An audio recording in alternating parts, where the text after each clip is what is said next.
Good morning students.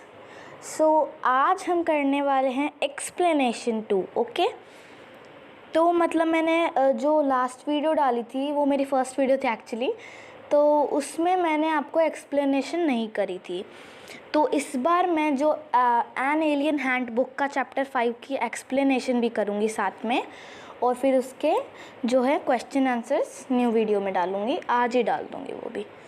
Okay, हाँ, और मैं वीडियोस डालना शुरू कर रही हूँ अब, मतलब हर संडे सैटरडे मैं वीडियोस की शूटिंग वगैरह करूँगी और फिर उसको मैं अपलोड कर दूँगी थोड़े दिनों में ही।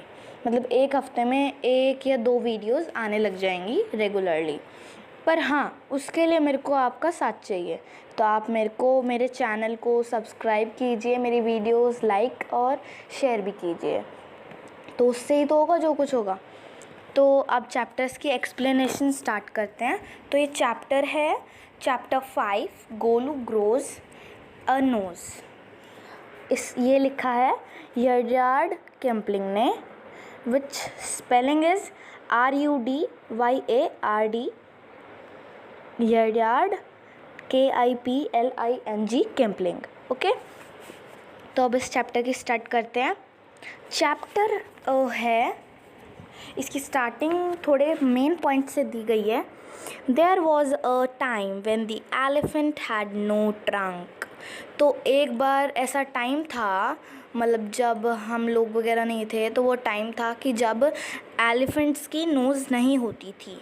हाथियों की जो ट्रंक होती है, लंबी लंबी नोज़ होती है, वो पहले नहीं होती थी।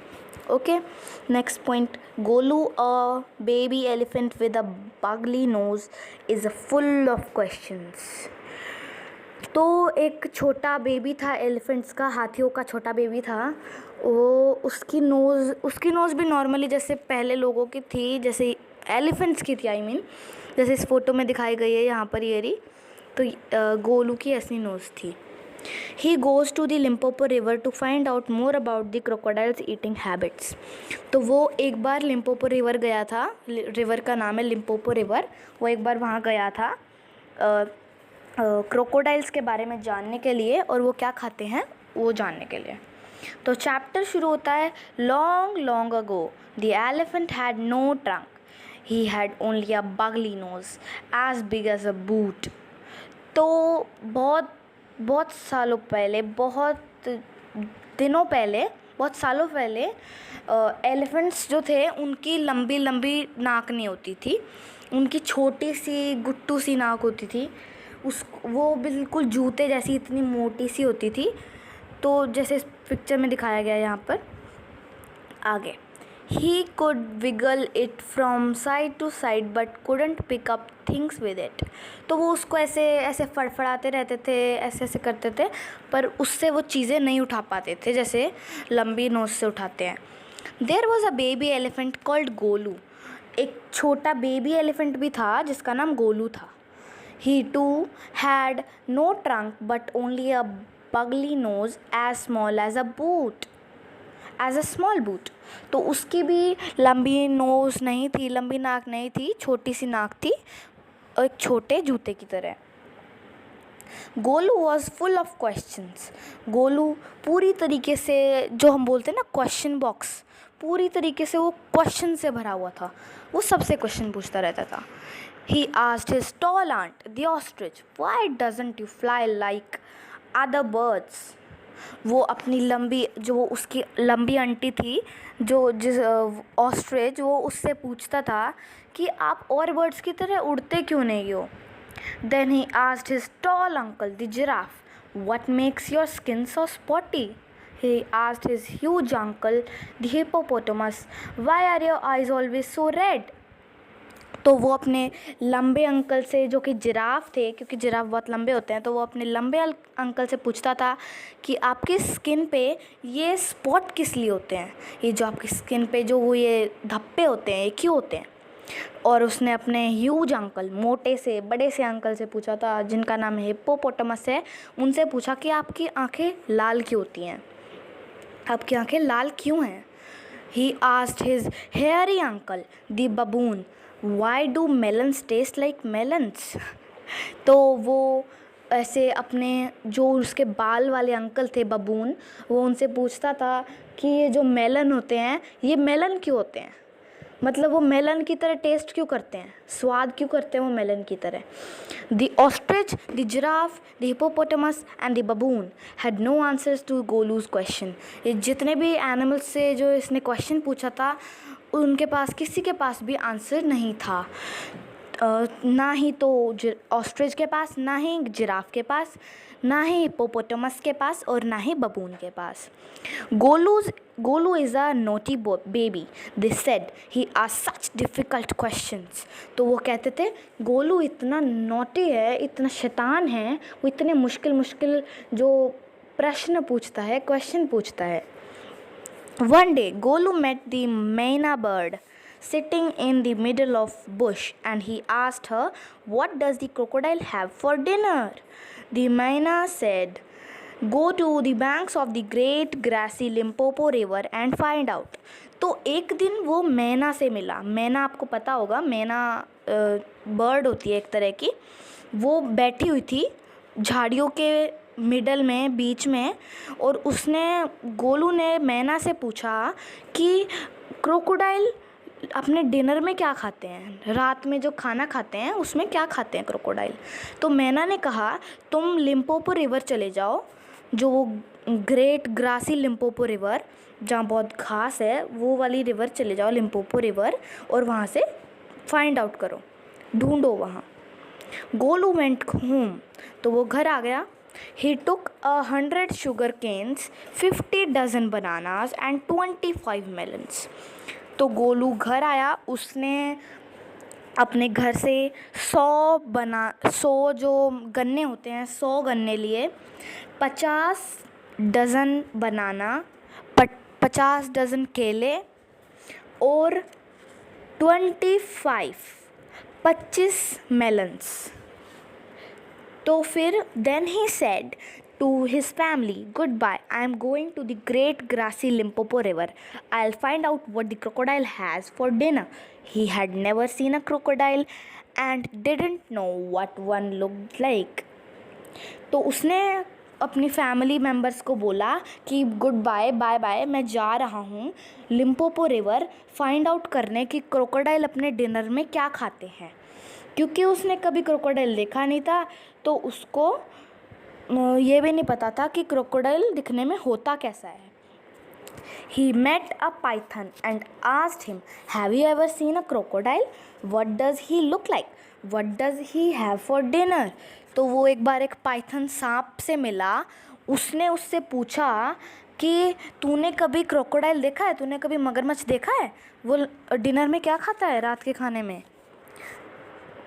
तो फिर Python uncoiled himself from the branch of a tree but said nothing. Golu politely helped him to coil around the branch again and said goodbye to him.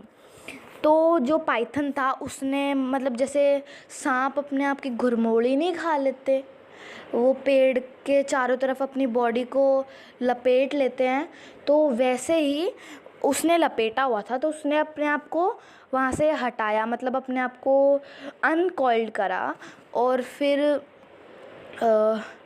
उसने सेड नथिंग, उसने अनकॉइल तो कर दिया पर कुछ नहीं कहा। फिर गोलू ने उसको फिर से हेल्प करा उसको लपेटने के लिए ब्रांच पे, और उसने उसे बाय बाय कर दिया। फिर ये कुछ मेन पॉइंट्स आते हैं। Golu meets the crocodile face to face. He gets the python's help when he needs it most. Golu grows a long and useful nose.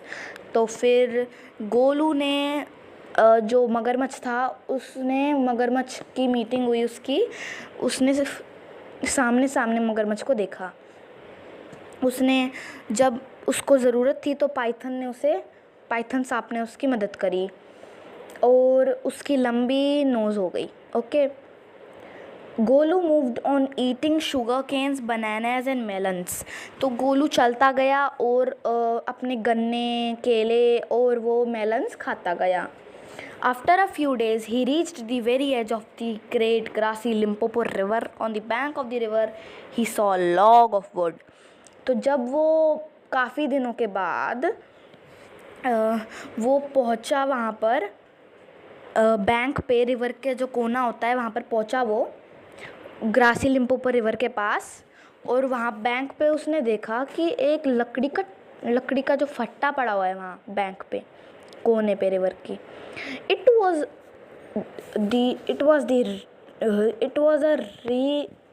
Was really the crocodile who winged at him. वो सच्ची में crocodile था जो उसकी तरफ देख रहा था।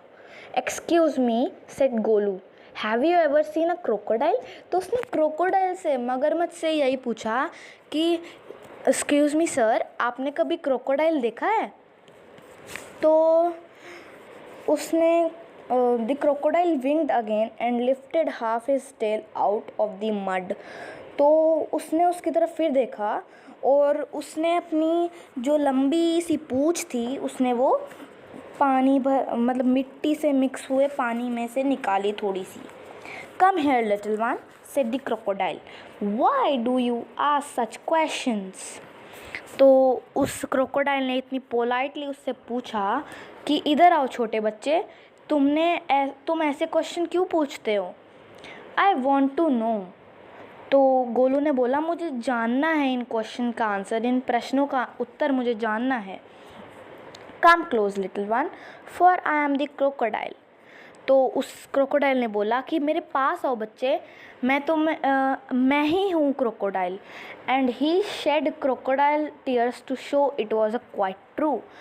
तो क्रोकोडाइल ने, जो मगरमच्छ था, जैसे कि आपने मुहावरा सुना होगा, मगरमच्छ के आंसू, तो क्रोकोडाइल ने भी अपने मगरमच्छ के आंसू बहा दिए, ये दिखाने के लिए कि वो असली मगरमच्छ है। ओके। तो Golu was afraid, but he sat down on the bank and said, you are the very person I am looking for. Please tell what you have for dinner. तो गोलू कह रहा, बहुत दिनों से मैं आपको ही ढूंढ रहा था, आप मेरे को बस ये बताइए कि आप अपने रात के खाने में क्या खाते हैं। तो गोलू ने कहा, वो मगरमच्छ ने कहा, come here little one and I will whisper the answer to you. तो उसने कहा कि तुम मेरे पास आओ बच्चे, मैं तुम्हें जो आंसर है वो तुम्हारे कान में बताऊंगा। Golu put his head close to the crocodile snout and crocodile caught him by the nose. तो गोलू ने अपना मुंह क्रोकोडाइल मगरमच्छ की तरफ करा और उसने जब करा तो क्रोकोडाइल ने उसका नाक पकड़ लिया। तो फिर I think, said the crocodile, today a baby elephant will be my dinner. तो क्रोकोडाइल ने कहा, मेरे को तो आज लग रहा है कि आज मेरा डिनर एक छोटा बेबी एलिफेंट बनेगा, एक छोटा हाथी का बच्चा बनेगा इसका dinner. Let me go, you are hurting me, Mr. Crocodile, screamed Golu. तो गोलू ने कहा कि मुझे जाने दो, तुम मुझे चोट पहुंचा रहे हो मिस्टर क्रोकोडाइल, गोलू चिल्लाया। वहाँ एक पाइथन था। The python who had been quietly following Golu came to the bank and said, if you do not put as hard as you can the crocodile will drag you into the stream. Python ने कहा, तुम जितना भी ज़ोर लगा सकते हो लगाओ, वरना ये जो क्रोकोडाइल है ये तुम्हें अपने साथ उस जो नदी है उसमें खींच लेगा। तो फिर Golu sat back on his little haunches and pulled. तो जो गोलू था वो उसने अपने जो छोटे छोटे पैर थे उसने रखे और वो खींचने लगा, बहुत खींचता था। Crocodile slipped into the water, making it all creamy with great sweeps of his tail, and he also pulled. Crocodile भी खींचने लगा। Then the python coiled himself around Golu's stomach and said, let's pull harder. Golu dug in all his 4 feet legs in the mud and pulled. The nose kept on stretching. तो जो Python था उसने अपनी पूँछ को इस तरीके से गोलू के चारों तरफ लपेट लिया था और वो भी उसकी हेल्प कर रहा था खींचने में। वो कह रहा था, खींचो, जितना खींचा जा सकता है उतना खींचो। और गोलू के जो पैर थे वो मिट्टी में धंस गए थे, जैसे यहाँ दिख रहा है। और गोलू की नोज़ लंबी होती जा रही थी। At each pull the nose grew longer and longer and it hurt Golu. जैसे जैसे खींचते जा रहे थे वैसे वैसे गोलू की नाक में दर्द होता जा रहा था और वो लंबी होती जा रही थी। Golu the nose was now 5 feet long but it was free at last। आखिर में उसकी नाक जो थी 5 फीट लंबी हो गई, पर वो बच गया था। क्रोकोडाइल ने उसे छोड़ दिया। छोड़ा तो नहीं, खैर उन्होंने इतना खींचा कि वो अपने आप ही निकल गया। क्रोकोडाइल के मुंह से उसकी नाक निकल गई। Golu sat down with his nose wrapped up in a big banana leaf and hung it in the great grass Limpopo river to cool। तो गोलू वहाँ बैठ गया और उसने अपनी नाक को एक बड़े से केले के पत्ते से लपेट लिया और उसे लिम्पोपो रिवर में ऐसे टांग दिया। उसे डाल दिया लिम्पोपो रिवर में और कूल होने के लिए उसे डाल दिया वहाँ पर। तो थोड़े उसने सोचा कि वो नाक है ना सिकुड़ जाएगी, पर उसकी नाक सिकुड़ी तो नहीं, छोटी तो नहीं हुई, पर वो ठंडी हो गई और मतलब वो नॉर्मल हो गई, नॉर्मल टेम्परेचर की। At the end of the second day a fly came and stung Golu on the shoulder. एक दिन मतलब जो उसका दूसरा दिन था, उस दिन एक मक्खी आई और उसके कंधे पे बैठ गई। तो Golu lifted his long trunk that is nose and with it hit the fly dead। तो जैसे ही वो मक्खी आई, गोलू ने उसको अपनी लंबी सी नाक से, मतलब जैसे हम हाथ से मक्खी हटाते हैं वैसे उसने अपनी लंबी नाक से मक्खी हटा दी और वो मक्खी मर गई। Advantage number 1 his the Python. Python ने बोला लंबी नाक का पहला मतलब जो पहले उससे हमें एडवांटेज मिलेगा, फ़ायदा। You couldn't have done it with a small nose, try and eat a little now. तो पाइथन ने बोला कि आप अपनी छोटी नाक से ऐसा कुछ नहीं कर पाते, ये आपकी लंबी नाक की वजह से ही हुआ है। उसने कहा कि अब कुछ खाने की कोशिश करो। Golu put out his trunk and plucked a large bundle of grass. तो उसने अपनी जो लंबी सी नाक थी उसने वो ज़मीन की तरफ लेके गया और बहुत सारी घास उजाड़ लाया वहाँ ज़मीन पे से अपनी नाक से। He dusted it against his forelegs and stuffed it into his mouth। तो उसने उसे थोड़ा सा झटकाया जो उसमें से मिट्टी निकल आए और उसने वो अपने मुंह में डाल ली खाने के लिए। Advantage number 2 his the python. You couldn't have done it with a small nose, don't you think the sun is too hot now. तो जो पाइथन था उसने बोला कि ये है हमारा एडवांटेज नंबर 2, फ़ायदा नंबर दूसरा। और उसने बोला कि ये भी आप अपनी छोटी नाक से नहीं कर पाते। फिर उसने बोला कि तुम्हें नहीं लगता कि बहुत गर्मी हो रही है। Golu scooped up some mud from the bank and slapped it on his head।